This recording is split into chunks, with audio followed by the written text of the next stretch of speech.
क्या आनंदपुर साहब रिजोल्यूशन जो 1973 में अकाली दल शिरोमणि द्वारा पारित किया गया था, उसमें भारत की अखंडता के बारे में क्या कहा गया था?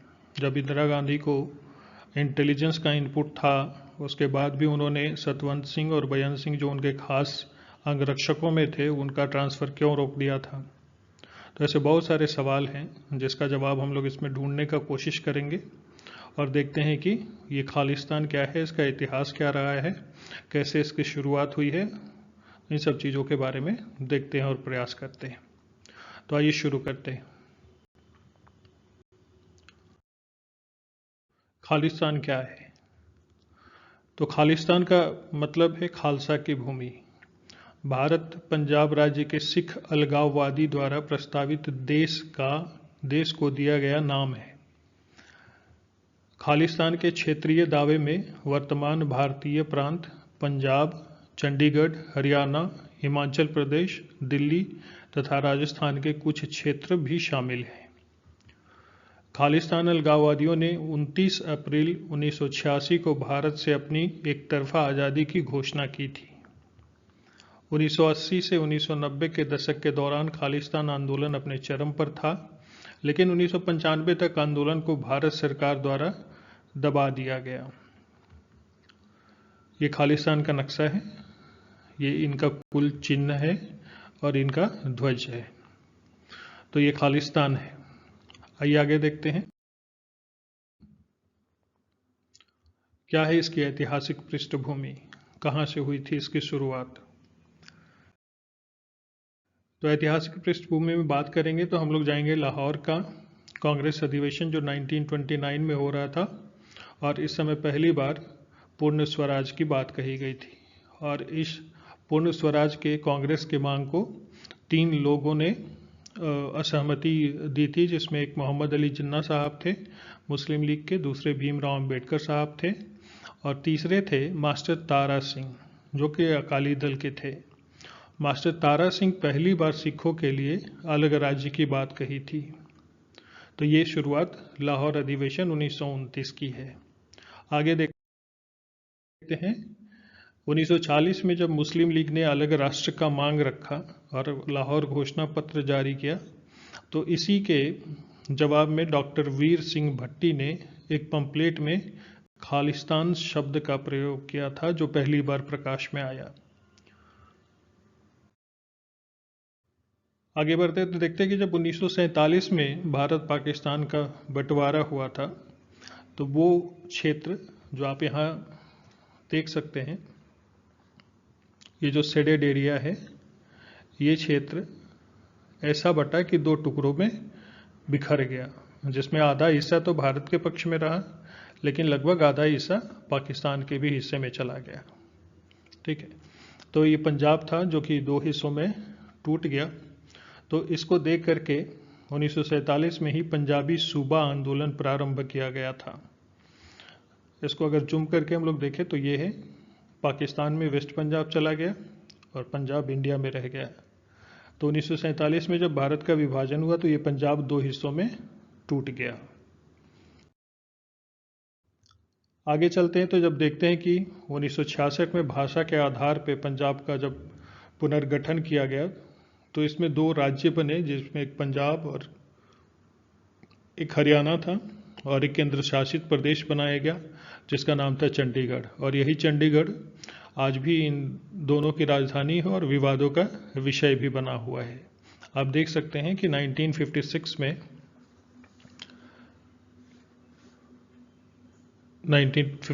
में जो मैप था पंजाब का वो, और 1966 में जब इसको ब्रेक किया गया तो ये हरियाणा बना, ये पंजाब बना और ये चंडीगढ़, जो दोनों की राजधानी बनी। आगे देखते हैं 1969 में पंजाब के विधानसभा चुनाव हारने के बाद रिपब्लिक पार्टी ऑफ इंडिया के उम्मीदवार जगजीत सिंह चौहान, इनका नाम ध्यान रखें, जगजीत सिंह चौहान ब्रिटेन चले गए और खालिस्तान आंदोलन की शुरुआत की। ये तस्वीरों में आप देख सकते हैं जगजीत सिंह चौहान जी को। खालिस्तान आंदोलन की शुरुआत इन्होंने ब्रिटेन से की। आगे देखते हैं 1971 में जगजीत सिंह ने न्यूयॉर्क टाइम्स में खालिस्तान आंदोलन के लिए फंडिंग की मांग करते हुए, है ना, पैसे इकट्ठे करने के लिए इसमें एक विज्ञापन दिया था। आगे देखते हैं। 1978 में चंडीगढ़ के कुछ नौजवान सिखों ने खालिस्तान की मांग करते हुए एक दल खालसा का गठन किया था 1978 में। 1979 में जगजीत सिंह ने ब्रिटेन में खालिस्तान नेशनल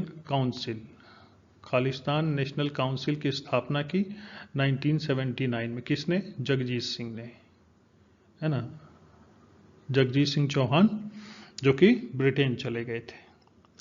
तो ये इसका ऐतिहासिक पृष्ठभूमि। आगे देखते हैं हम लोग, क्या है आनंदपुर साहिब रेजोल्यूशन, है ना, एक बहुत इम्पॉर्टेंट डॉक्यूमेंट है। तो इसके बारे में थोड़ा हम लोग देख ले कि क्या लिखा हुआ है आनंदपुर साहिब रेजोल्यूशन में।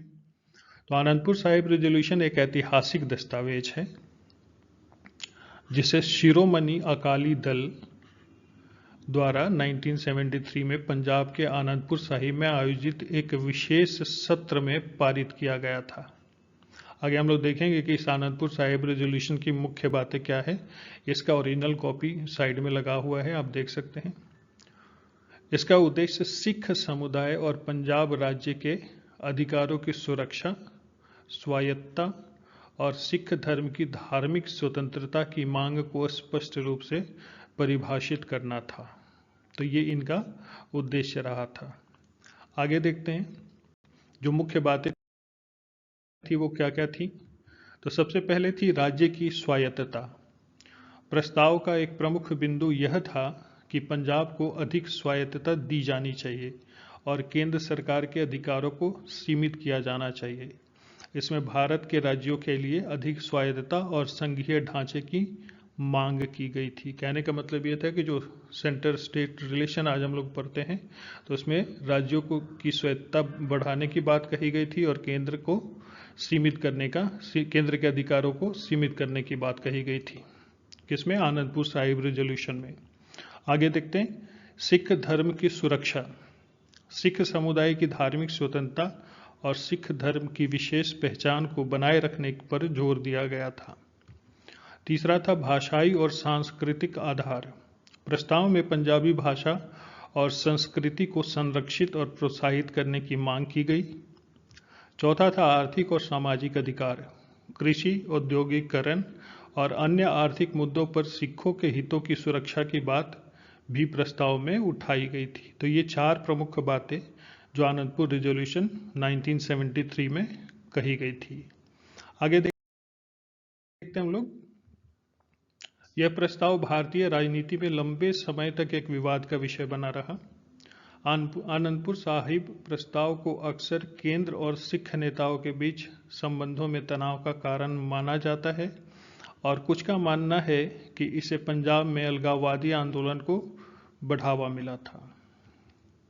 हालांकि ये पॉइंट जो है इसको समझेंगे हम लोग। हालांकि अकाली दल ने हमेशा यह स्पष्ट किया कि यह प्रस्ताव भारत की अखंडता को चुनौती नहीं देता है, बल्कि संघीय ढांचे के भीतर सिखों के लिए न्याय संगत अधिकारों की मांग करता है।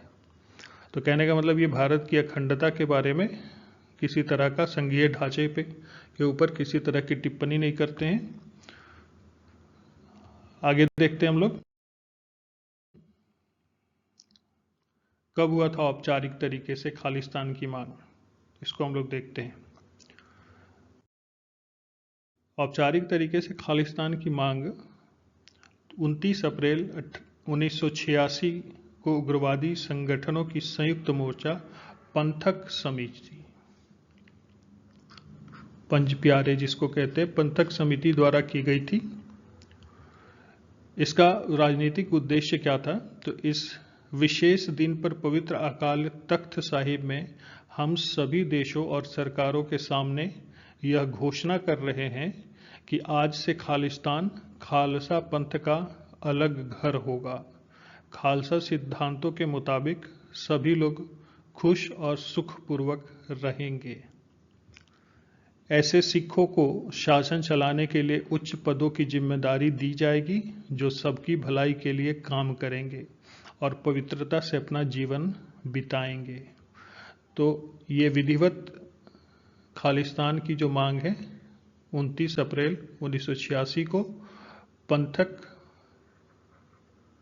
समिति द्वारा, और इनका जो राजनीतिक उद्देश्य, ये जो घोषणा थी उस दिन की, वो ये थी कि आज से खालिस्तान खालसा पंथ का एक अलग घर होगा।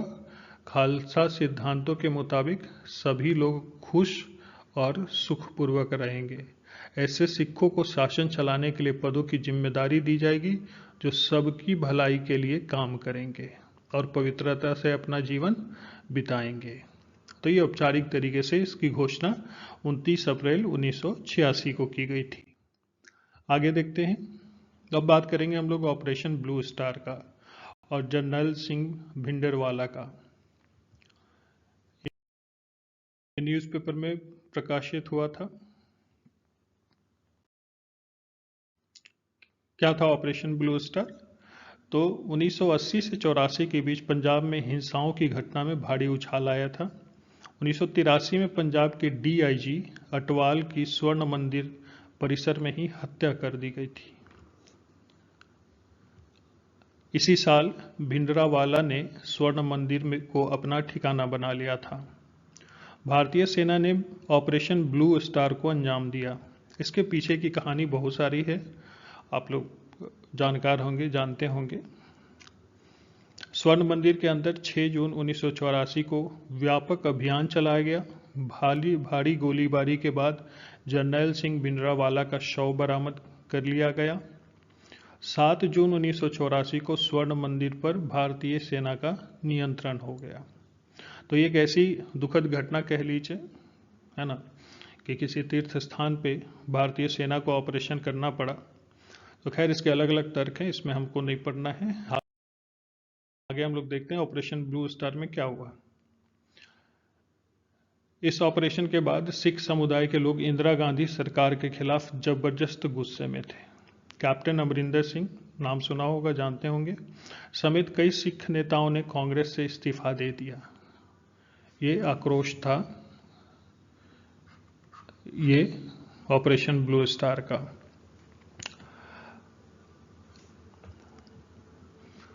खुशवंत सिंह समेत कई लेखकों ने अपने अवार्ड वापस कर दिए थे।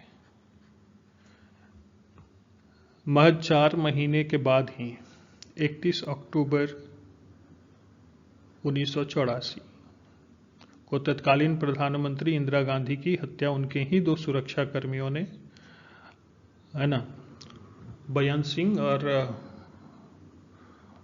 एक नाम मैं मिस कर रहा हूं, सतवंत सिंह और बयान सिंह। हाँ, तो सतवंत सिंह और बयान सिंह जो इनके सिक्योरिटी गार्ड में जो सबसे पर्सनल सिक्योरिटी गार्ड होते हैं वो थे, उन्हीं लोगों ने इनकी हत्या कर दी। खैर, और कहानी ऐसी है कि इनको इंटेलिजेंस का इनपुट मिला था कि आपके जो बॉडीगार्ड में जो 2 सिख बॉडीगार्ड हैं उनका ट्रांसफ़र भी कर दिया गया था, है ना, उनके ट्रांसफ़र लेटर्स इशू कर दिए गए थे, लेकिन इंदिरा गांधी ने उनके दोनों के ट्रांसफ़र लेटर्स रुकवाए थे। तो खैर जो भी, तो 31 अक्टूबर 1984 को तत्कालीन प्रधानमंत्री इंदिरा गांधी की हत्या उनके ही 2 सुरक्षा कर्मियों ने कर दी थी। तलविंदर सिंह परमार इस घटनाक्रम के पीछे का मास्टरमाइंड बताया गया।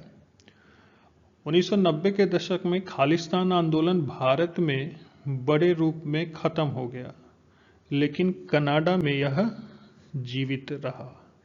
तो यहाँ से मामला ट्रांसफ़र हो जाता है कनाडा में, है ना। लगभग 1990-95 के आसपास जो मामला था, भारत में तो शांत पड़ा, लेकिन यह आंदोलन सिर्फ भारत में शांत था, विदेशों से, खास कनाडा से इसको जीवित रखा गया।